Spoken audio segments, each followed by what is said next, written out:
Babai vendos pajisjen e regjistrimit në flokët e saj e ka mësuesin në veprim. Shqetësimi Thomas Valero. Çdo ditë pas shkollës, Thomas Valero e shihte vajzën e tij të vogël duke qarë dhe e dinte se diçka nuk shkonte mirë. Kur më në fund arriti në fund të problemit, ai nuk mund ta besonte atë që kishte ndodhur. Ai duhet të vënte diçka të poshtër e të fshehtë, por ai e dinte se e vërteta duhet të dilte në shesh. Fillimi i shkollës nuk është kur i lehtë për një fëmijë.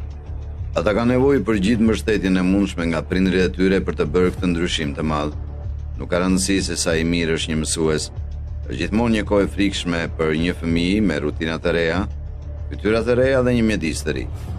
Kur u bë shumë e qartë se vajza e tij kishte vështirësi të përshtatej me shkollën e saj, Thomas e dinte se duhet zbulonte shkakun e mjerimit të vajzës së tij të vogël.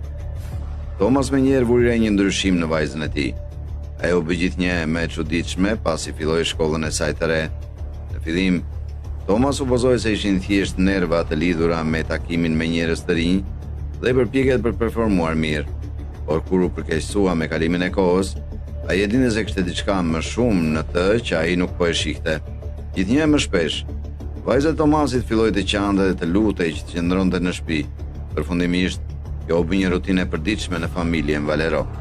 Çdo mëngjes, vajza e tij e vogël shpërthente në lot. Kuptohet që Thomas ishte shumë i shqetësuar për këtë. Situata vazhdoi të përkeqësohej derisa më në fund ai nuk mund ta përballonte më. Ditët u kthyen në javë dhe javët u kthyen në muaj.